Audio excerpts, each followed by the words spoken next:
Coming up on Maine Challenge, State Senator Shenna Bellows.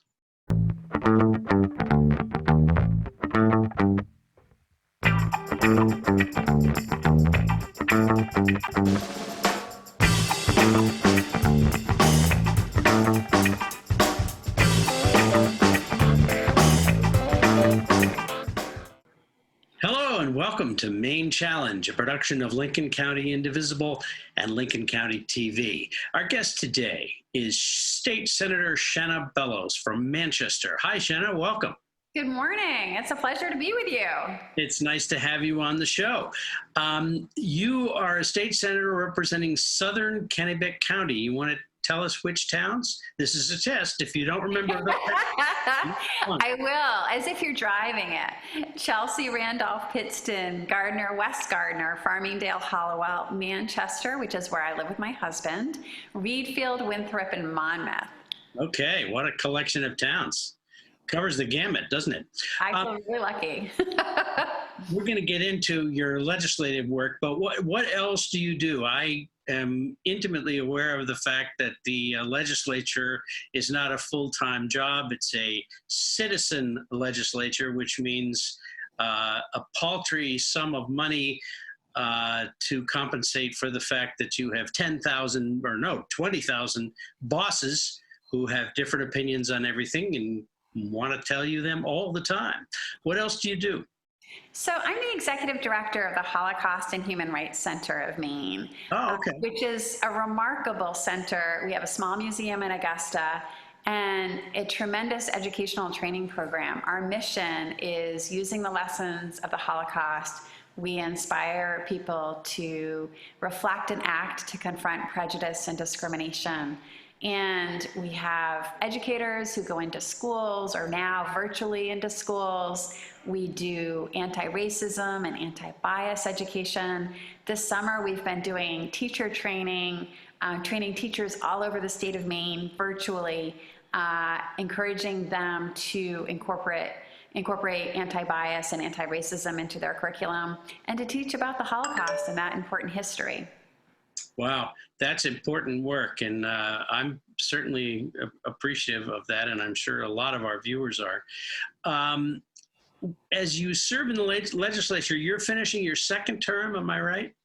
That's right, and I'm running for a third term. I chair the Labor and Housing Committee, and I serve on your old committee, the Judiciary Committee. I have fond memories of when I was at the ACLU advocating on various Judiciary Committee issues when you were there, and now I have the good fortune to serve on that committee as well as chair the Labor and Housing Committee, and I also chair the Senate Ethics Committee. Wow, busy, busy. Do you have well, that's probably a bad question. I was going to ask you if you have a serious opponent. I do, yeah. The mayor of Hollowell, which is probably my most liberal-leaning town, is running against me. And so this is a district that, like most of Maine, is very independent-minded. This district voted for Barack Obama and then voted for Donald Trump. It voted for Paul LePage twice and then Janet Mills. And so it's a district that definitely votes the person, not the party, which I think is true of so much of Maine. And you've certainly made the case. I remember when you ran what I thought was a very good campaign against Susan Collins 6 years ago. And it was a principled campaign. And I, as a member of the legislature, really appreciated that. So you're doing a lot of really important work. And I assume that your constituents are aware of that it's not just there's a name up there with a D or an R next to it. There's a person who's working really hard to make this place a better place, if I can get a little corny here. In your work in the legislature, do you find that your other job sometimes dovetails with your work in the legislature? Absolutely. We're in an extraordinary moment of national reflection on racial injustice and inequity.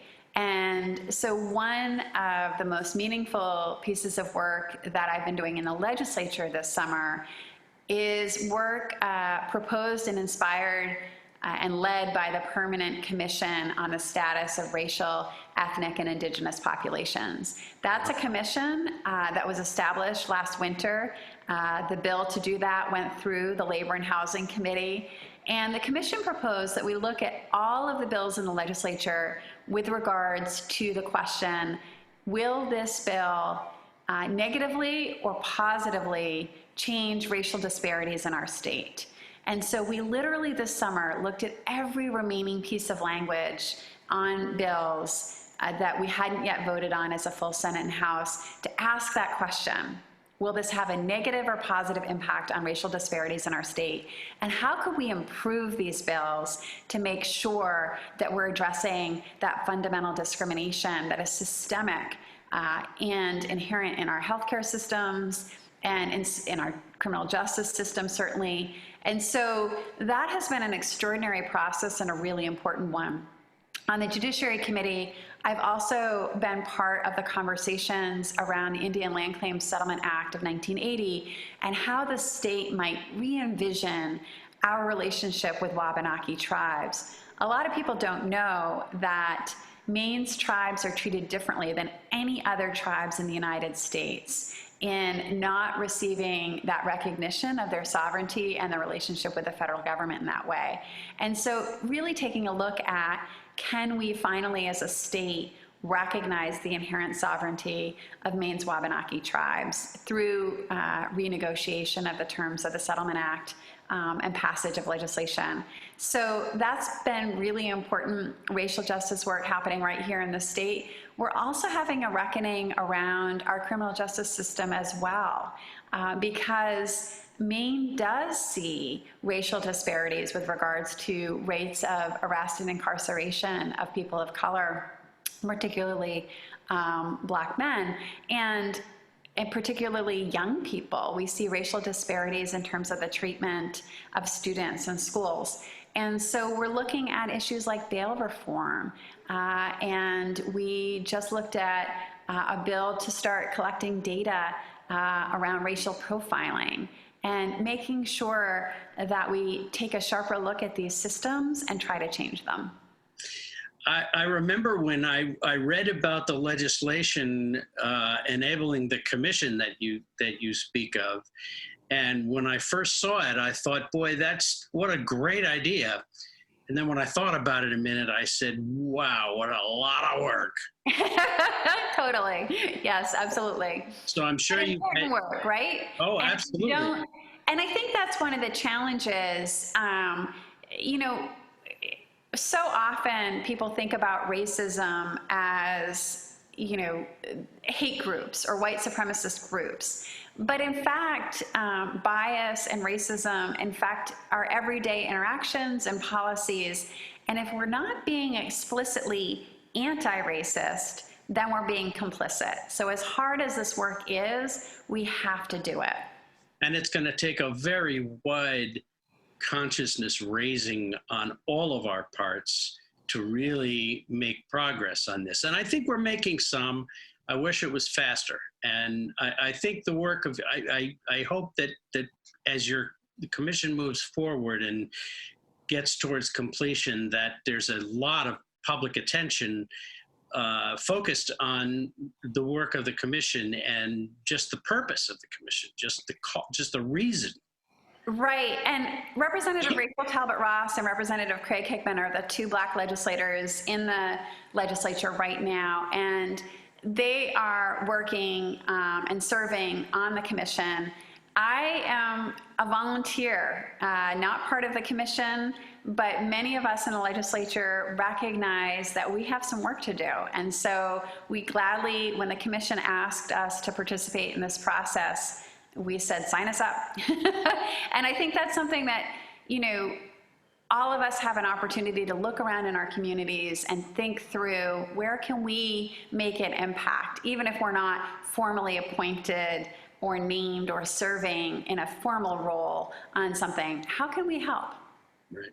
And that's so important that you don't have to be appointed or elected to a certain position to help in the cause. And this is such a critical one. Mm-hmm. And the fine lines are subtle, but the not so fine lines are scary. They're so big. And I really appreciate what you're doing. The process of the legislature, will we or won't we?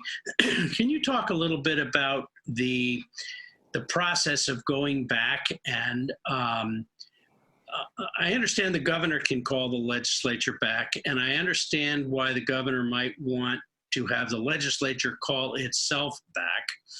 And I'm just wondering, I mean, there were 500 bills or something that were left undisposed of when the legislature adjourned. The committees have been working, as I understand it, or a lot of the committees have been working ever since to dispose of those bills, get them ready. But now the Republicans just don't want to come back into session. And I'm trying to figure out what the justification is.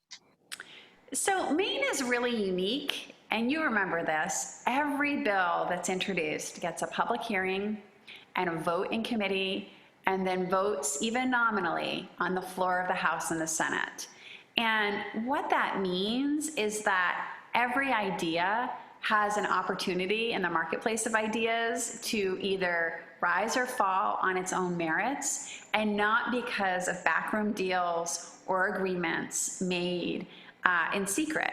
And that really distinguishes Maine from a lot of other states. You know, it's allowed us to be first in the nation on some remarkable and important civil liberties, civil rights, environmental, healthcare, and economic issues. And so one of the big questions, or one of the big debates, is Republican leaders requested that there be negotiations between the leadership of the Democrats and the leadership of the Republicans to agree ahead of time on only a small number of bills. And that's never the way the legislature has done things ever. And in fact, is really contrary to how our system is designed. And so Democratic leadership have pushed back and said, we have always dealt with every single bill. And the committees tend to, because of this pressure, often be unanimous on so much of the routine work. And sometimes unanimous in terms of saying this idea is not ready for prime time, we're going to vote unanimously, ought not to pass, and dispense with it. And where the committees are divided are some important, sometimes controversial, but important public policy issues that really matter to our constituents. And so the Democratic leadership have said, no, we have a process in place. It's one that has worked every year, and even during a pandemic, we have the procedures to do this safely, and we should not be engaged in backroom deals, but instead do this in the open and democratic way that we have always done it. And the Republicans have rejected that. And so the other thing that's unique about Maine is to reconvene, a majority of both parties have to agree. So even though Democrats control the House and Senate, Speaker Gideon or President Jackson can't just pull us back against the will of the majority of both parties. And so that's why we haven't reconvened. It's very disappointing. And I will say it's personally disappointing. So I really think we need to get big money out of politics. I'm a clean elections candidate because of that.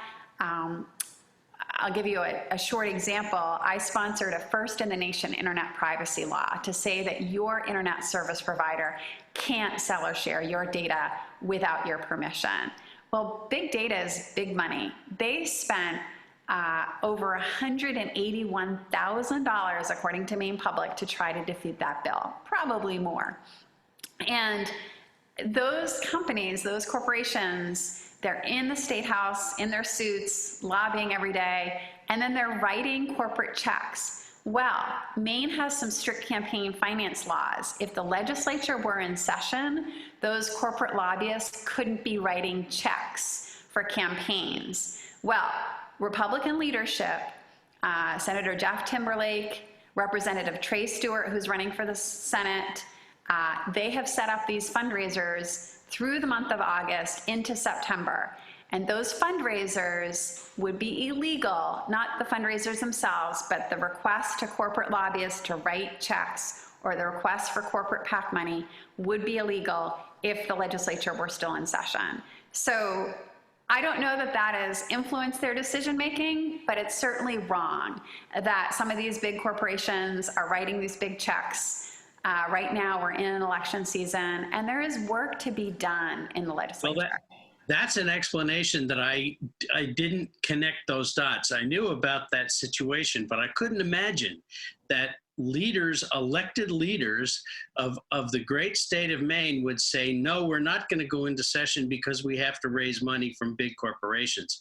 Is astonishing to me. And I've never seen an explanation for, no, we're not going to do our jobs. They were elected to do a job.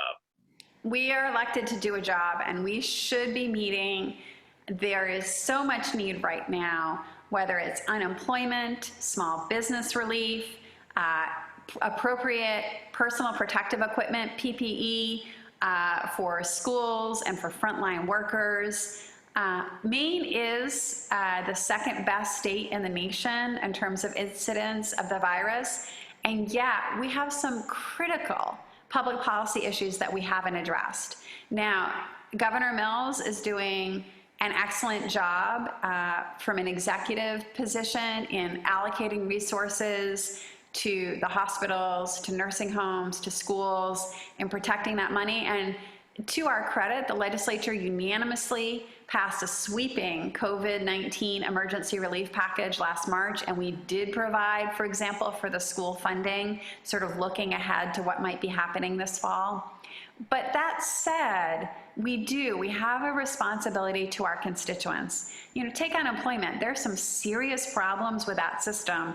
The Labor and Housing Committee met, and we've been having weekly briefings with the Maine Department of Labor. But if we're not able to pass legislation to fix some of these problems, there's only so much that can be done through executive and administrative action. So that's just one example. We're looking at an impending housing crisis. We're starting to see the eviction machinery move forward. And granted, small landlords are struggling too, right? Because we're in this economic crisis.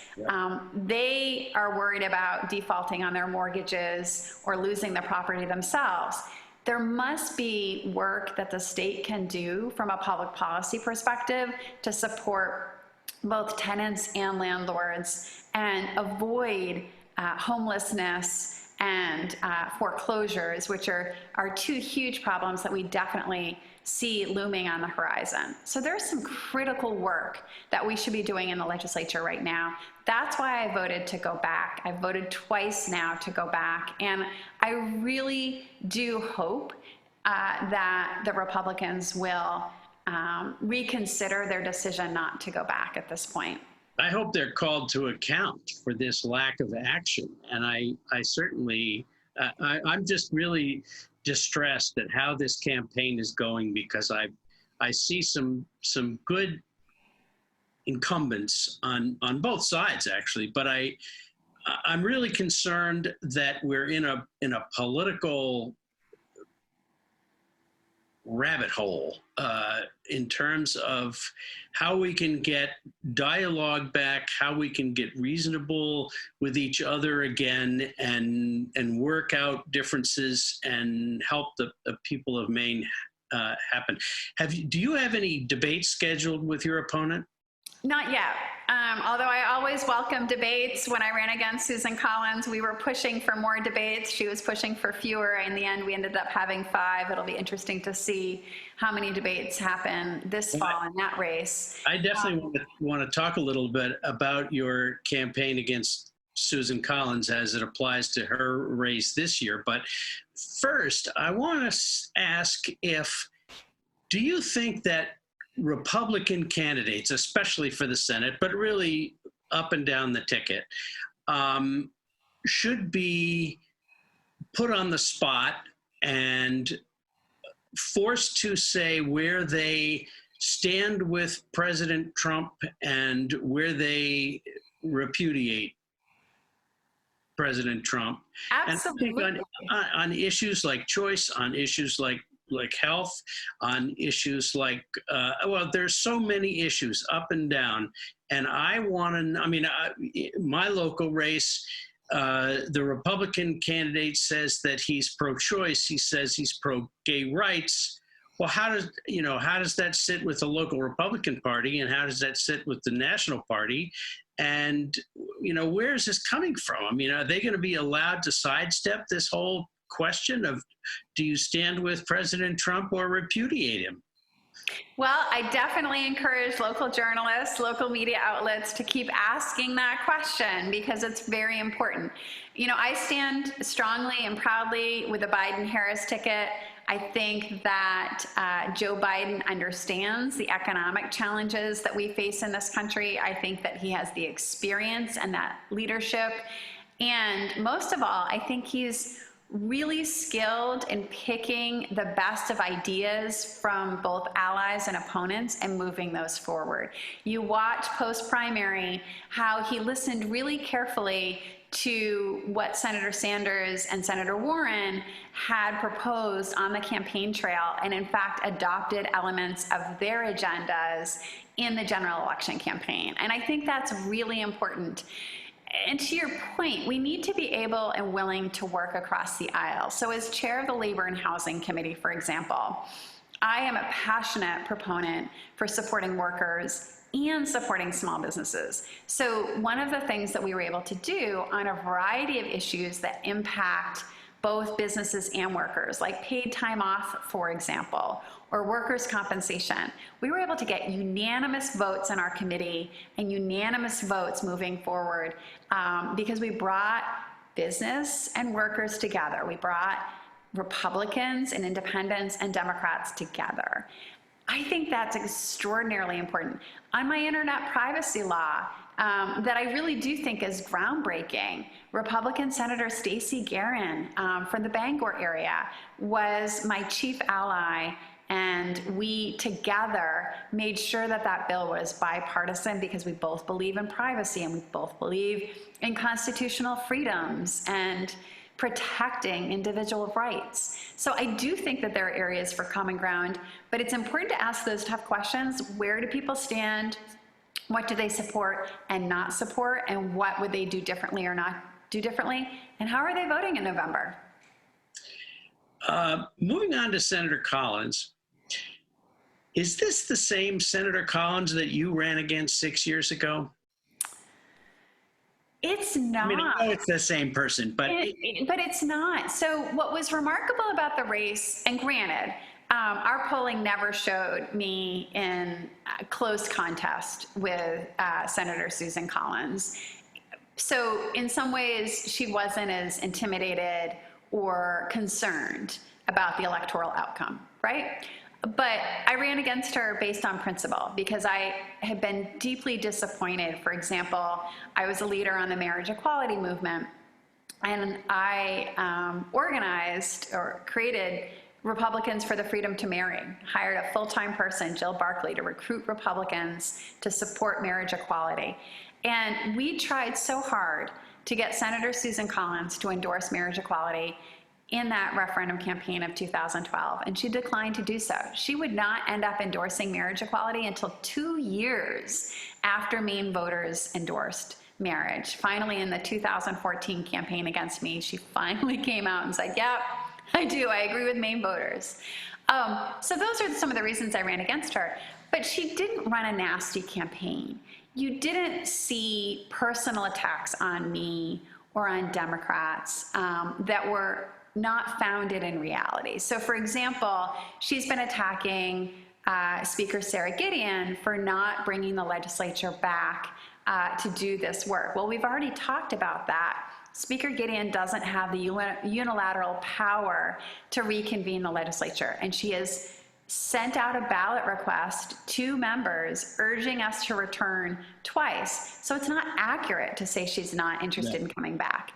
And I didn't see that level of inaccuracy in the attacks from Susan Collins in our race. The other thing that I found very disappointing was that on the radio last week, Susan made some anti-Semitic remarks. Now, in my position as executive director of the Holocaust and Human Rights Center of Maine, we've been doing some work around anti-Semitism because you can see anti-Semitism sometimes on both the right and the left, and it's really important that we recognize it for what it is and stop it.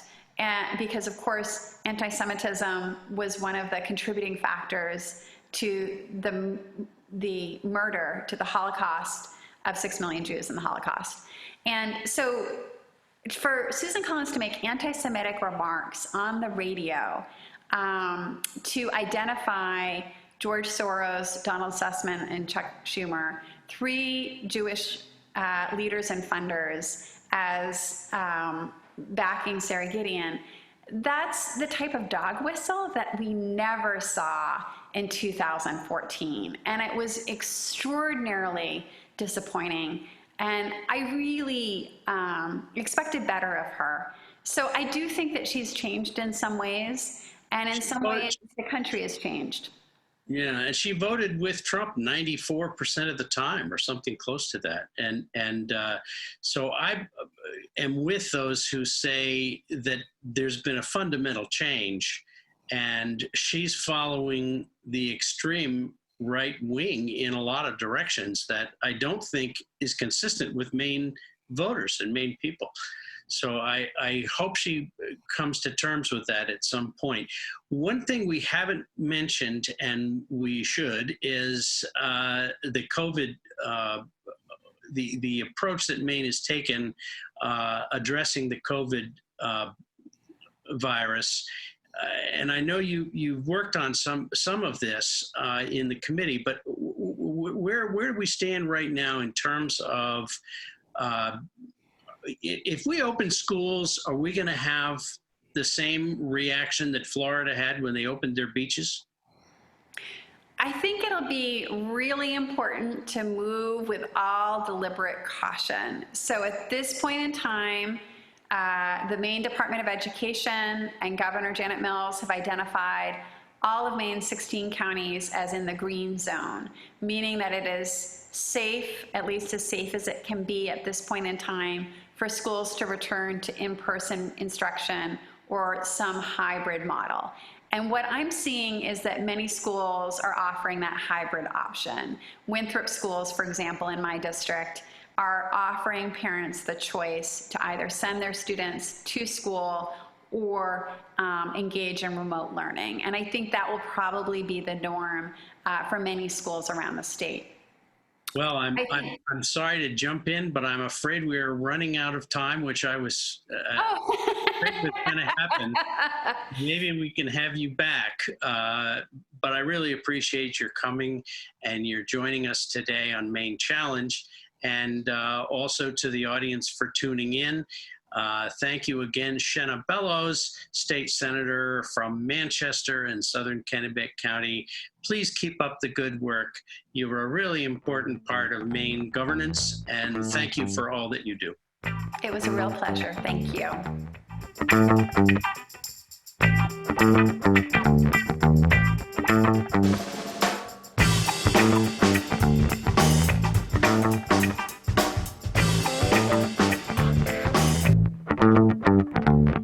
Show your support for Maine Challenge and LCTV's programming.